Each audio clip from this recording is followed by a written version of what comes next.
Bismillahirrahmanirrahim. Innal hamdalillah nahmaduhu wa nasta'inuhu wa nastaghfiruh wa na'udzu billahi min shururi anfusina wa min sayyiati a'malina. May yahdihillahu fala mudilla lahu wa may yudlil fala hadiya lahu. Asyhadu an la ilaha illallah wa asyhadu anna Muhammadan 'abduhu wa rasuluh. Jadi alhamdulillah tuan-tuan dan puan-puan sekalian, kita telah masuk siri yang ketiga membincangkan soal rahmat dan kecintaan Allah dalam rumah tangga, di mana sekurang-kurangnya ustazah menggariskan 5 ataupun 6 tanda-tanda, alamat-alamat, ya, perkara-perkara yang harus dititik beratkan dalam melihat soal rahmat dan kecintaan Allah dalam rumah tangga ini. Sebelum ustazah menghuraikan dengan lebih lanjut, tuan-tuan dan puan-puan sekalian, sekali lagi dipertegaskan, ya, bahawa soal rahmat ini sangat besar. Ya, soal kecintaan Allah ini perlu dinilai semasa kita hidup inilah. Ya, jangan kita terlepas pandang untuk melihat apakah sebenarnya kita ini telah cuba meraih kecintaan Allah atau sebaliknya. Ya, kerana tuan-tuan dan puan-puan sekalian, apapun apabila kita bertemu dengan Allah Subhanahu wa taala nanti, ya, rahmat Allah lah yang menjamin untuk kita masuk syurga dan menjauhkan kita daripada neraka. Kalau kita lihat tanda-tanda yang pernah saya sebutkan sebelum ini, yang pertama ialah memastikan suasana ataupun iklim dalam rumah tangga tersebut ialah iklim tauhid dan juga zikrullah. Tuan-tuan dan puan-puan sekalian, Hasan Al-Banna menyebut al-hayatu aqidatun wa jihadun. Kehidupan ini adalah akidah, keyakinan, wa jihadun, dan perjuangan terhadap keyakinan tersebut. Ya, maka nilai tauhid ini sangat dititik beratkan. Mudah saja untuk kita melihat apakah kita telah benar dari segi mentauhidkan Allah Subhanahu wa taala. Kita boleh lihat ni, apakah amalan yang kita lakukan, sebuah kehidupan yang sedang kita jalani ini, kita persembahkan sebaiknya untuk Allah Subhanahu wa taala ataupun tidak. Ustazah tertarik dengan pengalaman seorang sahabat, ya, yang pergi ziarah ke Mesir. Kemudian di sana pelajar Mesir menceritakanlah, dan Ustazah pun pernah baca kisah dalam sebuah kitab, ya, bagaimana sungai Nil tu, tuan-tuan dan puan-puan sekalian. Ya, sungai Nil yang sangat masyhur itu satu ketika dulu pernah kering kontang. Yang ketika itu Amru al-As dihantar ke Mesir, dan dia melihat sendiri keadaan sungai Nil yang kering kontang, menyebabkan tanaman, ternakan, ya, semuanya banyak yang mati. Dan ini satu keajaiban Allah Subhanahu wa taala juga, kerana kalau kita lihat bumi yang kering kontang, sebab Mesir ini adalah benua Afrika kan, ya. Tetapi di sana boleh menjadi lembah yang subur, ya, berkat adanya sungai Nil. Tetapi satu ketika sungai Nil ini kering kontang, menyebabkan Amru al-As memberitahu, menyampaikan keadaan tersebut kepada khalifah ketika itu, iaitu Saidina Umar Al-Khattab. Maka apa yang Saidina Umar lakukan ni? Saidina Umar telah menulis surat. Ya, agak-agak menulis surat pada siapa ni, Nah, kalau ustazah rasa patutnya menulis surat pada Amru al-As, tetapi tidak. Saidina Umar Al-Khattab menulis surat kepada sungai Nil. Ya, apa yang Saidina Umar tulis kepada sungai Nil? Ya, Saidina Umar tulis lebih kurang mafhumnya, wahai Nil, kalau kamu mengalir semata-mata kerana kehendak kamu nak mengalir, maka terpulang kamulah. Nak mengalir pun boleh, nak kering pun boleh. Tetapi kalau selama ini kamu mengalir kerana Allah Subhanahu wa taala, maka teruskanlah mengalir, wahai sungai Nil. Sebaik selepas itu ni, sungai Nil mengalir hingga ke hari ini. Tidak pernah berlaku dalam sejarah lagi sungai Nilnya kering kontang airnya. Apa yang iktibar yang dapat dilihat di sini? Ya, Saidina Umar nak menjelaskan kepada kita yang hidup inilah, ya, bukan kepada makhluk yang tak bernyawa tersebut, bahawa seluruh alam ini boleh terus berkhidmat untuk manusia, boleh terus menjalankan tugas dan peranan mereka, kerana memang, ya, bulan, bintang, langit, bumi, sungai, semuanya, ia terus melaksanakan tugas mereka kerana Allah Subhanahu wa taala. Ini satu persoalan, satu muhasabah untuk diri kita. Orang yang rasa putus asa, orang yang rasa malas dah nak teruskan bakti, nak khidmat rumah tangga, ya, dia kena nilai balik apakah selama ini suami dia lakukan itu pada asas tauhid yang benar atau sebaliknya. Sebab kita boleh belajar daripada sungai Nil yang mengalirkan air kerana Allah Subhanahu wa taala hingga menjadikan bumi Mesir yang tandus, yang kering kontang itu sebuah lembah, ya, yang banyak memiliki tanaman, boleh ekspor lagi tanam-tanamannya berkat sebuah sungai yang mengalir kerana Allah Subhanahu wa taala. Jadi suasana rumah tangga dengan iklim tauhid dan zikrullah, ibunya, ayahnya, suami, isteri dan anak-anak semuanya berusaha untuk memastikan apa yang mereka lakukan itu bertepatan dengan syarak, apa yang mereka lakukan itu adalah suatu usaha untuk memperolehi keredaan Allah Subhanahu wa taala. Maka mudah-mudahan tak ada suami yang akan mengungkit-ungkit balik apa yang dia telah buat, ya, ataupun suami isteri yang rasa dah jemu dah buat kebaikan dalam rumah tangga sebab tidak ada balasan daripada orang dalam rumah tersebut. Tetapi sebaliknya mereka buat kerana Allah, mengharapkan ganjaran daripada Allah Subhanahu wa taala. Itu yang pertama ni. Kemudian, ya, kalau kita lihat pada yang kedua. Yang kedua ialah satu suasana yang terhindar daripada maksiat. Ya, mengelakkan berterusannya melakukan dosa kecil dan jauh sekali daripada melakukan dosa besar. Di sini Nabi SAW dalam sebuah hadis yang diriwayatkan oleh Aisyah radhiyallahu an, di mana Nabi menjelaskan, ya Aisyah, iyyaka wa muhaqqarati dhunub fa inna laha minallahi taliba. Wahai Aisyah, jauhkanlah dosa-dosa kecil kerana sesungguhnya di hadapan Allah kamu tetap akan dipertanggungjawabkan. Ini adalah hadis riwayat An-Nasa'i, Ibnu Majah dan juga Ibnu Hibban. Ya tuan-tuan dan puan-puan yang dirahmati Allah sekalian, Ustazah ingin menyentuh tadi tentang yang pertama, soal tauhid tadi. Nak tengok sebesar mana perhatian yang diberikan oleh para ulama terhadap soal ini. Kita lihat nasihat Amru bin Abdullah kepada isterinya yang sedang menyusukan anaknya. Ya, hatta dalam bab menyusukan anak pun Amru bin Abdullah masih lagi memikirkan sisi tauhid yang perlu ditekankan kepada isterinya. Katanya, janganlah engkau susukan anak kita itu seperti binatang yang menyusui anaknya, yang hanya didorong oleh kasih sayang terhadap anak. Akan tetapi isteriku, susuilah anakmu dengan niat mengharapkan pahala daripada Allah, dan agar anak kita boleh hidup melalui susuanmu itu sebagai hamba yang mentauhidkan dan menyembah Allah Subhanahu wa taala. Kalau kita lihat ini pengalaman Nik ni menyusukan anak, ya Ustazah sendiri, itulah yang kadang-kadang kita rasa macam rasa nak balik ke belakang, ya, nak menyusukan anak itu dengan roh mentauhidkan, ya, roh rasakan bahawa anak ini minum susu kita dengan kalimah la ilaha illallah dan sebagainya. Tuan-tuan dan puan-puan yang dirahmati Allah sekalian, berbalik kepada yang kedua tadi, terhindar daripada maksiat, tidak berterusan melakukan dosa kecil dan jauh sekali dari melakukan dosa besar. Ustazah berkongsilah, ya tuan-tuan dan puan-puan sekalian, sebab saya pun ibu kepada anak-anak juga.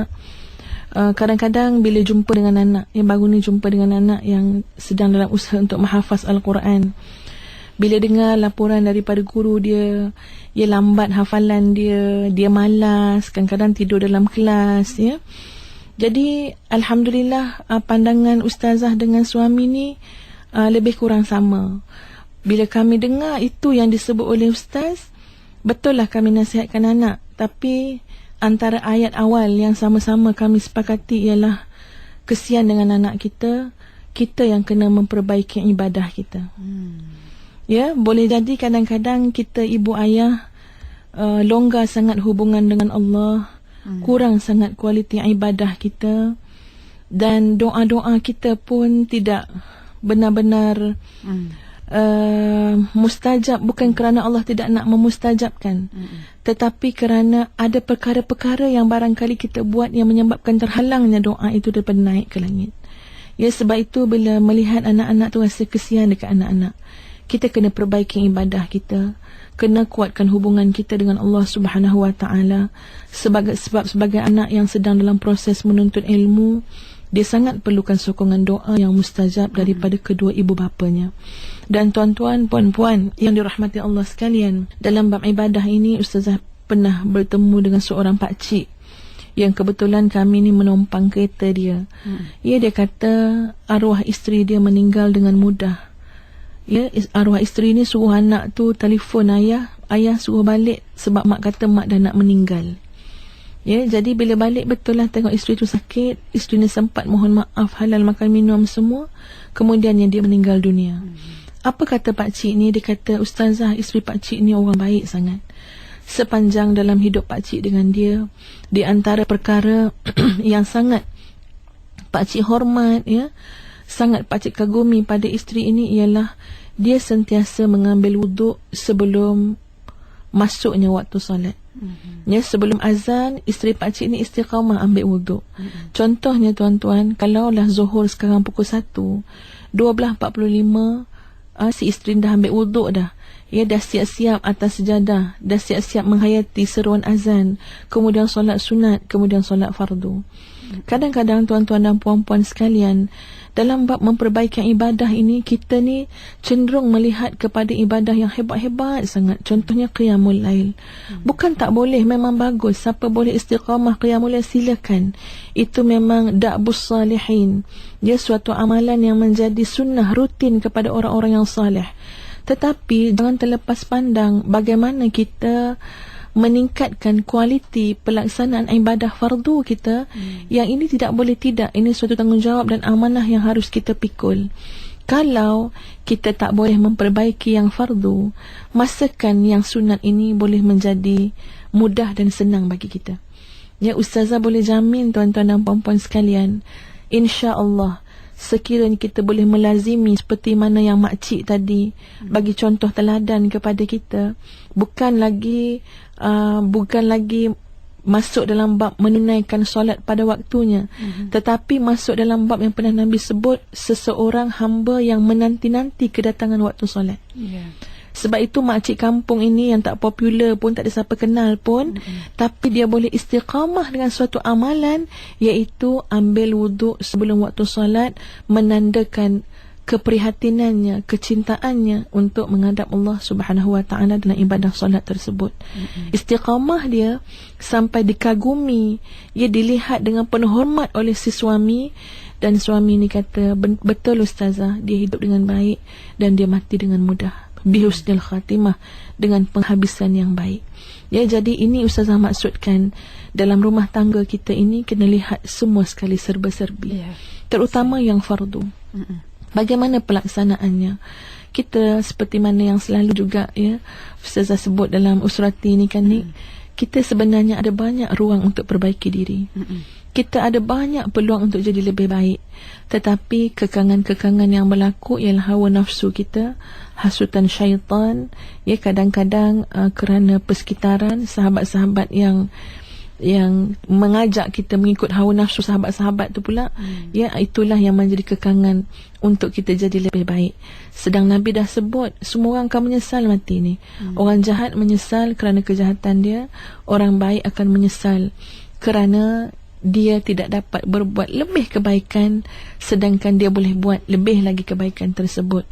Janganlah tuan-tuan dan puan-puan sekalian kita jadi seperti mana yang Allah telah rakamkan skripnya dalam suratul Mu'minun, iaitu orang-orang yang mati nanti, yang meninggal dunia nanti, mereka akan merayu kepada Allah Subhanahu wa taala, ya, dengan kata-kata Rabbirji'un, ya Allah, pulangkanlah balik aku ke dunia, la'alli a'malu salihan tardah, mudah-mudahan aku dapat buat amalan-amalan soleh yang engkau redai, ya Allah. Itu adalah suatu permintaan yang mustahil.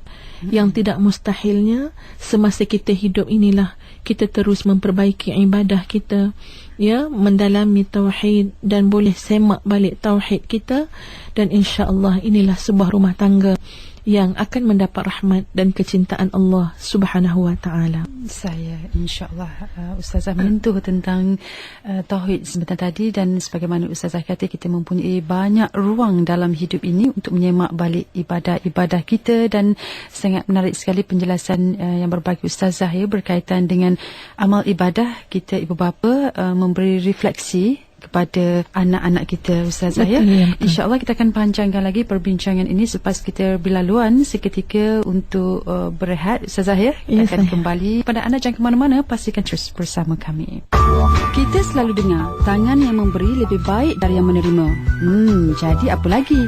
Berapa banyak sumbangan yang telah kita berikan untuk keluarga, kawan-kawan, sahabat andai dan masyarakat, dan untuk diri sendiri. Jadilah hidup ini untuk memberi sebanyak-banyaknya, bukan untuk menerima sebanyak-banyaknya. Tentu hidup anda akan lebih bermakna dan bahagia. Pesanan ini dibawakan kepada anda oleh IKIM FM, pilihan utama anda. IKIM FM, pilihan utama anda. Baik, terima kasih dan juga sekali lagi diucapkan selamat pagi kepada rakan-rakan pendengar kita yang terus setia bersama kami di ruang udara Radio Institut Kefahaman Islam Malaysia. Kita kembali untuk rancangan Usrati di hari ini bersama dengan tetamu kita yang berbagi, Ustazah Nur Hafizah Musa, pensyarah UTM, dan cukup menarik sekali perbincangan kita hari ini menyentuh tentang tajuk rahmat dan kasih sayang Allah dalam Usrati, dan mukadimah yang Ustazah berikan cukup menarik sekali tentang bagaimana kita, setiap ibu bapa dan juga setiap manusia mempunyai ruang yang cukup luas untuk kita memperbanyakkan amal ibadah kita dan juga membuat koreksi dalam amal ibadah kita, Ustazah. Ya? Betul. Dan beberapa soalan juga daripada rakan-rakan Facebook kita, di antaranya yang bertanyakan tentang bagaimana jika seseorang ibu yang lalai dalam memperbetulkan amal ibadahnya dan memberi kesan kepada anak-anak tadi tu. Ya, saya Ustazah suka mengaitkan ni bahawa dalam pembentukan anak-anak, dalam pembentukan sebuah keluarga ni, ini adalah satu package. Tak boleh mak ayah hanya melihat akhlak anak, kualiti anak, kecemerlangan anak itu bergantung kepada usaha anak semata-mata. Sebaliknya kita harus melihat campur tangan kita, reflect daripada apa yang kita buat, turut berada dalam package yang Ustazah maksudkan. Ya, jadi kalau tuan-tuan lihat pada anak-anak, sikap mereka sebenarnya kadang-kadang itu adalah signal daripada Allah untuk kita melihat cerminan kepada sikap kita. Ya, semakin mereka lalai daripada menunaikan benda yang difardukan kepada mereka, seolah-olah itu suatu alamat daripada Allah menunjukkan kepada mak ayah bahawa di pihak kita pun lalai dalam memantau, dalam memastikan pelaksanaan ibadah-ibadah tersebut yang boleh dibuat secara berjamaah. Misalnya. Jadi maknanya kalau seorang ibu dan ayah boleh letak dalam persepsi dia, dalam minda dia, bahawa soal mendidik anak-anak ini melibatkan juga soal hubungan di antara ibu ayah dengan Allah Subhanahu Wa Taala dari segi amanah, tanggungjawab yang dipikul, maka Ustazah rasa insya-Allah benda itu akan lebih harmoni lagi.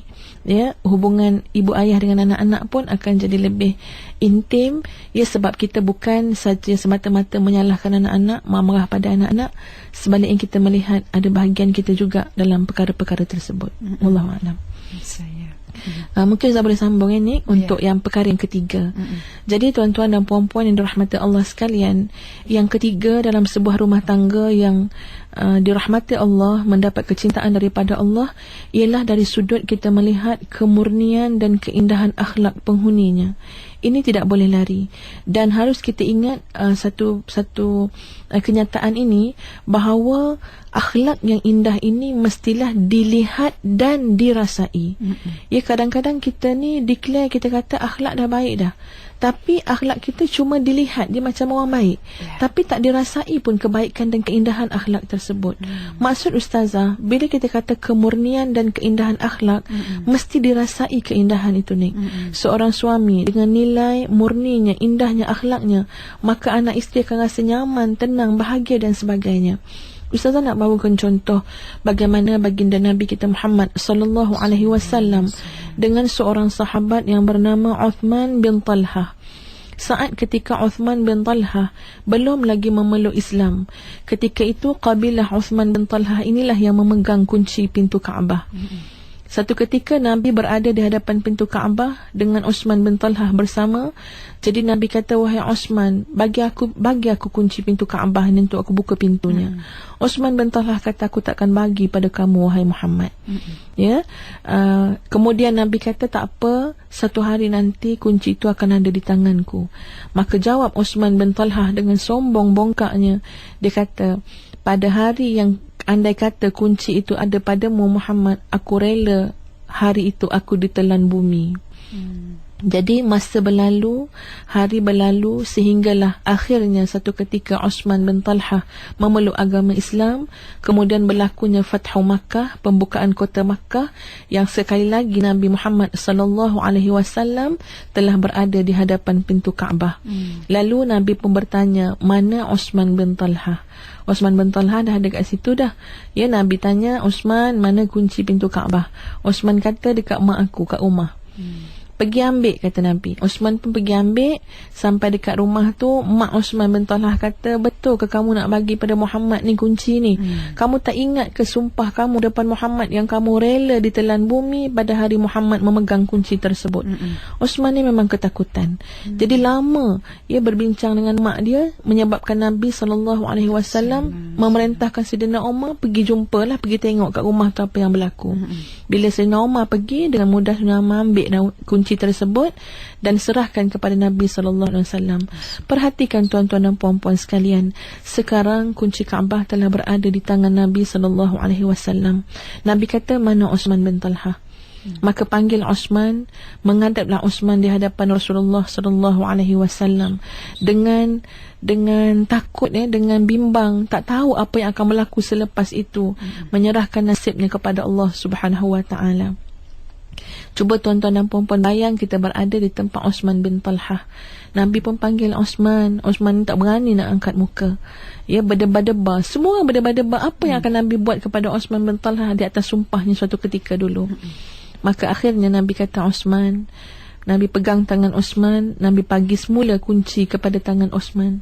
Nabi kata, Osman, qabilah kamulah. Ambillah kunci ini. Qabilah kamulah yang layak selama-lamanya memegang kunci ini. Atas tanggungjawab kabilah kamu, dan yang merampas kunci ini hanyalah orang-orang yang pemberontak ataupun orang-orang yang zalim sahaja. Jadi Osman bin Talha ini, dia boleh bayang macam mana hancur luluh hati dia. Ia melihat pemaafnya Rasulullah sallallahu alaihi wasallam. Ya, baiknya jiwa raga Rasulullah sallallahu alaihi wasallam yang menyebabkan orang-orang yang masih kafir ketika itu terpesona melihat akhlak Muhammad sallallahu alaihi wasallam. Ramai yang masuk Islam, ia melihat keindahan tersebut. Tuan-tuan dan puan-puan, mendengar kisah ini, walau bukan kita tak ada pun duduk dekat dengan Nabi ketika itu, hanya mendengar kisah ini, Ustaz nak tanya ni, terasa tak indahnya akhlak Nabi? Terasa. Ya, kita rasa Allah terpukau. Kalau kita di tempat tersebut, kita boleh kata, inilah masa nak balas dendam. Inilah masa nak pulangkan paku apa benda lah, ya. Macam-macam lah kita nak buat. Tetapi tidak bagi Rasulullah SAW. Sebab jiwa Nabi, jiwa murabbi, jiwa seorang Rasulullah SAW yang pendidik. Ya, bukan soal nak balas dendam, bukan soal nak pulang paku buah keras. Tetapi yang lebih penting, ini pendidikan yang harus dilihat dan diambil iktibar oleh seluruh umat. Maknanya dalam bab kemurnian dan keindahan akhlak ni, tuan-tuan dan puan-puan sekalian, kita kena angkat lagi nilai akhlak kita sehingga orang keliling kita boleh merasai ini kesan daripada keindahan akhlak. Rasa nyaman, rasa bertuah, rasa tenang. Ia bukan rasa sakit hati, bukan rasa menyampah, rasa sempit hati bila berdekat dengan kita, tapi sebaliknya rasa Allahu Akbar, ia tenang dan nyaman. Dan inilah yang Ustazah bercakap pada diri sendiri juga dan seluruh yang mendengar, supaya kita tanamkan, suburkan dalam rumah tangga kita nilai tersebut. Dan kalau kita lihat bagaimana Nabi SAW selaku seorang ayah, bagaimana nilai akhlak, nilai keprihatinan, nilai kasih sayang Nabi curahkan kepada anak anda Nabi SAW, iaitu Sayyidatina Fatimah sebagai contoh. Pernah satu ketika Aisyah radhiyallahu anha menjelaskan, dia kata dahulu ketika Fatimah menemui Rasulullah SAW, maka Rasulullah cepat-cepat berdiri dan menyambut, mengalukan kedatangan Fatimah. Rasulullah menciumnya dan mendudukkannya di tempat duduk yang biasa Nabi SAW duduk. Begitu juga ketika baginda Rasulullah sallallahu alaihi wasallam mendatangi Fatimah, lalu Fatimah cepat-cepat berdiri menyambut, mengalukan Nabi sallallahu alaihi wasallam, memegang tangan baginda, lalu Fatimah mendudukkan baginda di atas tempat duduknya. Ketika baginda Rasulullah sallallahu alaihi wasallam sedang sakit keras, Fatimah mendatangi baginda, lalu baginda menyambut Fatimah walaupun dalam keadaan sakit dan mencium Fatimah. Ini adalah hadis riwayat Bukhari. Tuan-tuan tengok macam mana seorang ayah ni, bukan ibu, seorang ayah, ya Allah, kayanya. Kita dengar pun ni, kita tahu macam mana sayangnya Nabi kepada anak andanya Fatimah, dan bagaimana besarnya kecintaan Fatimah kepada ayahandanya Rasulullah sallallahu alaihi wasallam. Mereka berebut untuk mengalu-alukan sesama mereka berdua ni. Ya, berebut untuk menunjukkan lagi yang aku lebih sayang kamu daripada kamu sayang aku. Kalaulah ya ini berlaku dalam sebuah rumah tangga kita, seronok ini. Syukur alhamdulillah. Kalau suami isteri berebut-rebut nak menunjukkan bahawa dia lebih menyayangi isteri daripada isteri menyayangi dia, begitu juga sebaliknya, maka inilah yang berlaku. Ya, tak timbul cerita saya buat lebih, yang tu buat kurang. Sebaliknya semua bertindak ke arah nak memberi yang lebih kepada pasangannya ataupun kepada anak-anaknya, seperti mana yang ditunjukkan oleh Nabi SAW. Begitu juga dengan Sayyidina Abu Bakar As-Siddiq.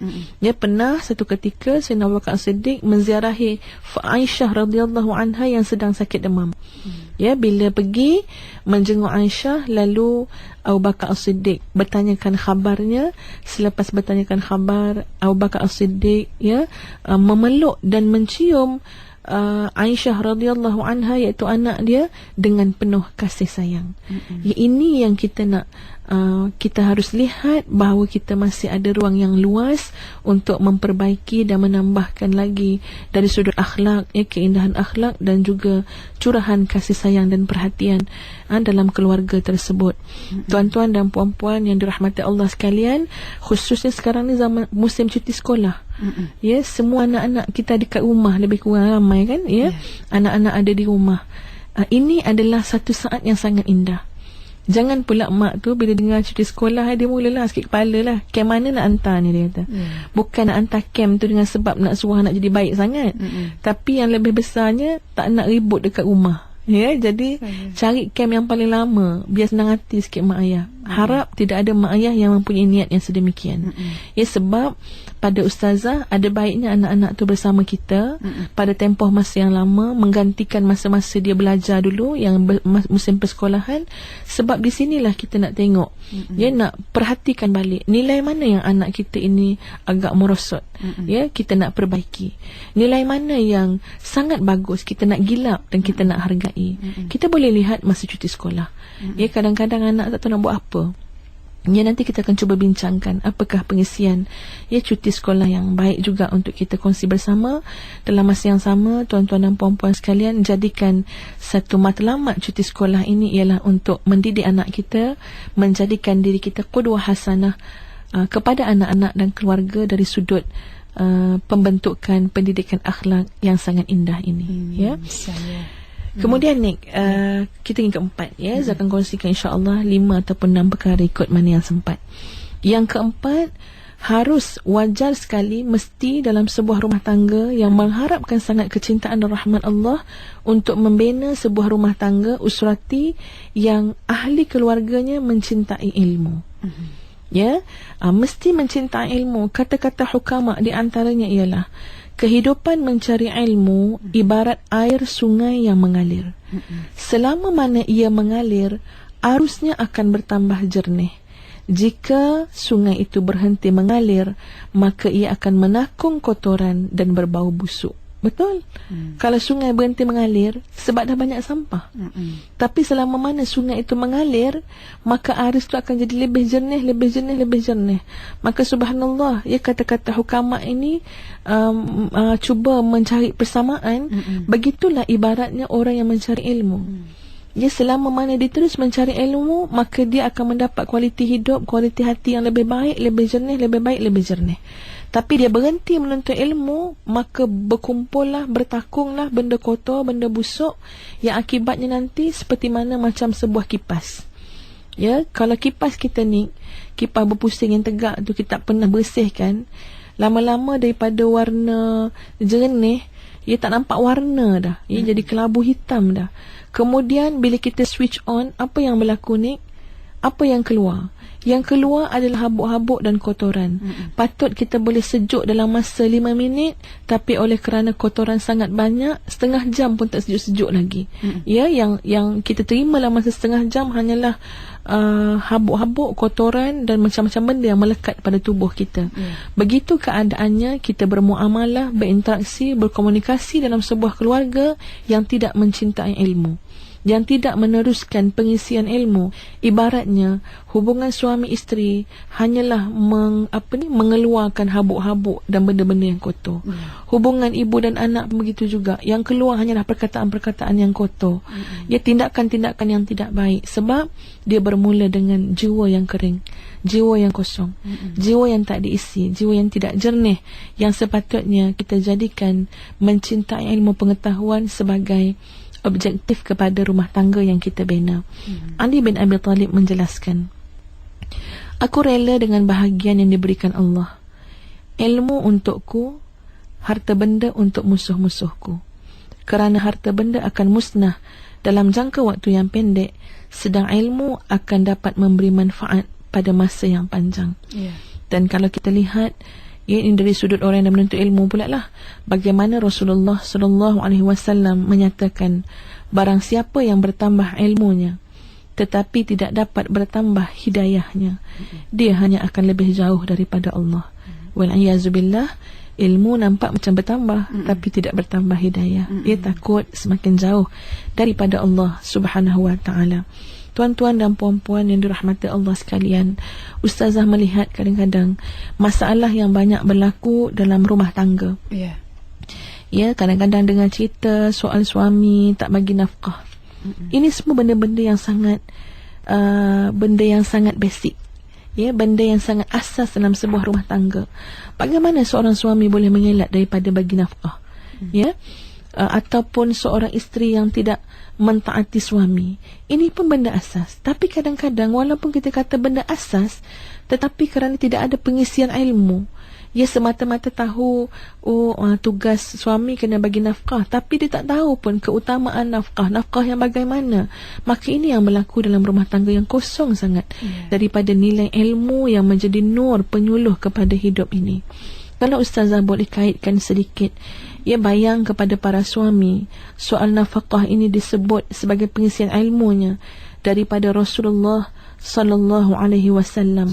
Ya, di mana dalam suatu hadis riwayat Muslim, Nabi menjelaskan, arba'atu dananir, dinarun a'taitahu miskina, wa dinarun a'taitahu fi raqabatin, wa dinarun anfaqtahu fi sabilillah, wa dinarun anfaqtahu ala ahlik, a'zamuha ajra alladhi anfaqtahu ala ahlik. Ada 4 dinar. 1 dinar kamu sedekah pada orang miskin. 1 dinar kamu sedekah untuk memerdekakan seorang hamba. 1 dinar kamu nafkahkan di jalan Allah. 1 dinar kamu nafkahkan untuk keluarga kamu. Dan dinar yang paling besar pahalanya di antara 4 dinar tadi adalah dinar yang kamu nafkahkan kepada keluarga kamu. Maknanya, kalau kita memahami yang ini, seorang suami yang faham, dia akan rasa bertuah, rasa bersyukur, rasa seronok, ya, dapat memberikan nafkah kepada isteri dan anak-anak. Bukan nak ungkit, bukan nak bagi dengan rasa tidak redha, tak puas hati, sakit hati nak bagi. Sebab apa? Sebab isteri pun kerja juga, dia pun banyak duit ni, tapi dia kena bagi nafkah. Tak, sebab dia tahu ketika dia bagi nafkah kepada keluarga, dia dapat pahala yang lebih baik daripada dinar yang 3 lagi tadi. Ya, dalam hadis yang lain, Rasulullah sallallahu alaihi wasallam menjelaskan, afdalu dinarin yunfiquhu ar-rajul dinarun yunfiquhu ala ayalihi wa dinarun yunfiquhu ar-rajul ala dabbatihi fi sabilillah wa dinarun yunfiquhu ala ashabihi fi sabilillah. Sebaik-baik dinar ialah dinar yang disedekahkan oleh seseorang kepada ahli keluarganya, dinar yang disedekahkan kepada haiwan kenderaan demi berjuang fisabilillah, dan dinar yang disedekahkan seseorang kepada para sahabat demi perjuangan fisabilillah. Ya, maka tuan-tuan dan puan-puan sekalian, maksud Ustazah, kalau seorang suami terus diisi dengan pengisian ilmu, maka dia akan berusaha untuk menjadi seorang suami yang lebih baik sesuai dengan ilmu yang Allah anugerahkan kepadanya. Ya, kalau ilmu saja ada tapi amalan tak ada, tadilah hadis yang menjadi ancaman tadi, maka takutilah barangkali itu hanya akan menjauhkan kamu daripada Allah. Ya, begitu juga dalam soal seorang isteri. Ya, seorang isteri yang hari ini wallahu a'lam, ya, kita melihat wanita itu sudah sangat ke depan. Ya, wanita itu dah mula keluar dalam sektor-sektor pekerjaan. Wanita itu sangat hebat sekali kelulusannya. Tetapi jangan lupa para wanita, kita tetap dengan asas yang dibina oleh Islam, bahawa dalam sebuah rumah tangga seorang isteri wajib mentaati suami dia. Ya, walau sehebat mana pun dia, Allah tetap menilai soal dari sudut apakah dia mentaati, melayan, memberikan segala hak-hak yang patut diterima oleh suaminya. Tetapi kalau seorang isteri tidak memiliki pengisian ilmu yang terus dipertingkatkan, maka boleh jadi akhirnya walaupun dia bijak, walaupun dia cerdik, walaupun dia kaya, tetapi dari sudut yang lain dialah seorang yang menderhakai suami, ataupun tidak sepenuh hati dia mentaati suami. Dalam bab pengisian ilmu soal ketaatan isteri kepada suami ini, kita lihat bagaimana Nabi SAW dalam suatu hadis menjelaskan. Ya, hadisnya panjang, ustazah hanya membacakan dia punya mafhum sahaja. Hati-hatilah kalian, dia cakap pada perempuan, iyakunna wa kufran al-muna'amina. Hati-hatilah kalian terhadap perilaku pengingkaran nikmat, tidak syukur nikmat oleh orang-orang yang diberi nikmat. Hati-hatilah kalian terhadap perilaku pengingkaran nikmat oleh orang-orang yang diberi nikmat. 2 kali Nabi ulang. Lalu salah seorang di antara wanita berkata, wahai Nabi Allah, kami meminta perlindungan kepada Allah dari perilaku mengingkari nikmat-nikmatnya.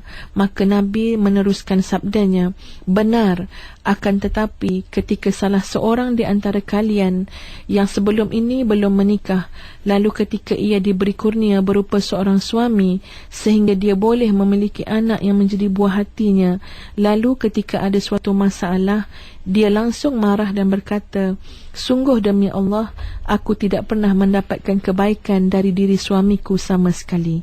Ini adalah termasuk mengingkari nikmat Allah, dan inilah yang dimaksud dengan kufranul muna'amin, sikap pengingkaran nikmat oleh orang-orang yang diberi nikmat. Dalam suatu hadis diriwayatkan oleh Asma bin Yazid, Nabi SAW menjelaskan, la'alla ihdakunna tatulu aimatuha min abawaiha thumma yarzuquha Allah zawja wa yarzuquha minhu walada fataghdabul ghadbah fatakfura fataqul ma ra'aitu minka khairan qat. Mungkin ada salah seorang di kepada kamu dah belum menikah, kemudian Tuhan bagi kamu seorang suami, bagi kamu anak, lalu satu ketika kamu marah, kamu kata kepada suami kamu, aku tidak pernah melihat kebaikan darimu sama sekali. Kalau kita belajar ini, kita tengok hadis ni, kita pun akan jaga mulut kita. Sebab dalam hidup ni boleh jadi saja banyak kali kita tak puas hati dengan suami. Ya, banyak kali juga berlaku masalah dalam rumah tangga. Tapi kita harus mengekang lidah kita. Jangan sampai keluar perkataan memang tak ada guna suami kita ni. Satu benda pun kita tak dapat apa pun daripada dia. Saya ni independen, saya boleh hidup sendiri. Duit pun saya boleh cari. Ya, kerja pun saya ada. Orang pun dikeliling saya. Seolah-olah kita nak bagi isyarat kita bukan perlu sangat dengan suami ni. Ini adalah ayat-ayat Allahu Akbar yang sangat dimurkai oleh Allah Subhanahu Wa Taala, yang Nabi sebut sebagai pengingkaran nikmat, tidak mensyukuri nikmat Allah Subhanahu Wa Taala. Kita berbalik kepada yang keempat tadi yang Ustazah maksudkan. Selama mana kita menjadikan keluarga kita, diri kita seorang pencinta ilmu, maka insya-Allah rahmat dan kecintaan Allah bersama-sama dengan kita, insya-Allah. Ya, dan yang terakhir daripada Ustazah ini, yang kelima ialah apabila sebuah rumah tangga itu betul-betul nakkan rahmat Allah, nak kecintaan daripada Allah, maka di antara tanda-tandanya ialah Allah memberikan kepada ahli rumah tangga itu satu sikap yang Ustazah namakan sebagai celik akhirat. Ya, celik akhirat ataupun terjaga daripada dunia. Sebab begini tuan-tuan dan puan-puan sekalian, kadang-kadang ya daripada pemerhatian ustazah, kita nampak sangat dengan jelas bila orang itu Allah sayang, Allah memberikan rahmat yang sangat luas kepada dia, walaupun dia ini bukan dalam aliran agama pun pengajian dia, tetapi kita nampak hati dia cerah aja. Ya, terang hati dia memahami konsep hidup, ya, melihat nilai kehidupan dunia ni apa, akhirat ni apa, sangat jelas kepada mereka. Ya, dan ini ustazah maksudkan, bila Allah mencintai seseorang, Allah akan jadikan dia celik akhirat. Ya, sama ada suami, isteri ataupun anak-anak. Mereka akan nampak dunia itu apa, akhirat itu apa. Maksud ustazah begini tuan-tuan, yang disebut sebagai dunia ini, jangan kita salah faham pula. Ya, dunia ini adalah sesuatu yang apabila kita mati, maka dia berakhir setakat itu. Maka itu dunia lah. Tapi boleh jadi amalan yang kita buat ini nampak macam dunia, tetapi sebenarnya amalan akhirat. Kerana dia tidak berhenti setakat kita mati. Kita boleh nikmati ganjaran dan manfaatnya sampai kita mati. Ya, sebab itu kalau kita dengar perbincangan para ulama kita, barangkali ada orang solat tapi solat jadi benda dunia, sebab solatnya riya, ya, solatnya kerana yang lain dan sebagainya. Boleh jadi orang tu pergi kerja, pergi cari duit, nampak cari duit macam dunia, tapi tidak. Dia telah membetulkan matlamat dia, membetulkan tujuan dia, dan dia berusaha mencari yang halal, halalan tayyibah dalam hidup dia. Maka setiap langkah dia adalah langkah orang yang celik akhirat. So benda ni, macam mana nak tahu, macam mana orang tu dapat bimbingan terhadap soal celik akhirat, jaga dari dunia ini? Ini sebahagian daripada besarnya rahmat dan kecintaan Allah Subhanahu wa taala. Kita akan sentiasa dibimbing oleh Allah untuk melihat mana bekal untuk hari penghabisan kita, ya, hari akhirat kita, dan kita akan melihat soal yang tak bawa mati ni benda yang tak payah nak fikir terlampau berat lah. Ya, bukanlah maksud ustazah tak kita meremehkan semua soal-soal pekerjaan dan sebagainya, tidak. Tapi kita kena faham tadi, kalau kita bekerja, yang kerja itu dengan penuh amanah, ya, mencari yang halal dan sebagainya, itu sebenarnya kerja-kerja yang memberi ganjaran kepada kita di dunia dan juga di akhirat. Ya, jadi tuan-tuan dan puan-puan yang dirahmati Allah sekalian, mudah-mudahan kita menjadi isteri yang celik akhirat. Bila kita celik akhirat, walaupun kita penat, tetapi kepenatan itu tak akan menjadi tekanan kepada kita yang menyebabkan kita mewujudkan suasana yang sangat membingungkan dalam rumah tangga. Ya, memang penat, ya, ni sebagai suri rumah tangga. Walaupun kita bekerja, kita tetap suri rumah tangga. Ya, dengan kain baju, dengan macam-macam lah sampahnya, dengan nak bersihkan rumah, dengan kerenah dan sebagainya. Tapi kalau kita celik akhirat, kita rasa lapang hati, sebab kita tahu semua yang kita buat ni besok kita akan dapat bahagiannya. Ya, semua kain baju tu akan jadi saksi bahawa kita buat itu semata-mata mengharapkan pandangan Allah Subhanahu wa taala. Ya, bimbingan ini Allah akan beri kepada orang yang Allah cintai dan Allah rahmati, insya-Allah. Insya-Allah, amin, mudah-mudahan itu yang kita harapkan. Dan Ustazah, saya kira itu adalah konklusi kepada apa yang kita bincangkan pada hari ini, rahmat dan kasih sayang Allah dalam usrati yang Ustazah kongsikan juga, ya, melapangkan hati kita lah, ya, yang berhadapan, yang melalui kemelut kesulitan dalam rumah tangga. Dan mungkin Ustazah ada sedikit saja lagi sebelum kita menutup pertemuan kita pada pagi ini. Baik, Ustazah dengan ringkasnya ingin menyatakan, kalau kita boleh bayangkan hidup bahagia ini macam satu kelopak, sekuntum bunga, maka bunga itu ada 10 kelopaknya. Ya, ada 10 kelopak bunga tadi yang kita istilahkan sebagai bunga hidup bahagia. Yang pertama, tuan-tuan, bangun di saat menjelang fajar untuk beristighfar. Yang kedua, berikan sedikit masa harian kita untuk menyendiri bagi bertafakkur. Yang ini boleh rujuk dalam surah Ali Imran, ya. Yang ketiga, menjalin hubungan dengan orang-orang saleh, boleh rujuk dalam suratul Kahfi. Yang keempat, berzikir ataupun melazimi wirid harian, jangan sampai tertinggal. Yang kelima, solat fardu yang khusyuk. Yang keenam, sehelai muka surat Al-Quran penuh tadabbur sekurang-kurangnya. Yang ketujuh, berpuasa pada hari yang panas. Yang ke-8, sedekah secara sembunyi. Yang ke-9, meringankan beban seorang muslim yang lain. Yang ke-10, berlaku zuhud terhadap sesuatu yang sifatnya tidak kekal. Mudah-mudahan 10 perkara ini kita raikan, maka kebahagiaan itu kita dapat di dunia, lebih-lebih lagi di akhirat. Wallahu a'lam. InsyaAllah.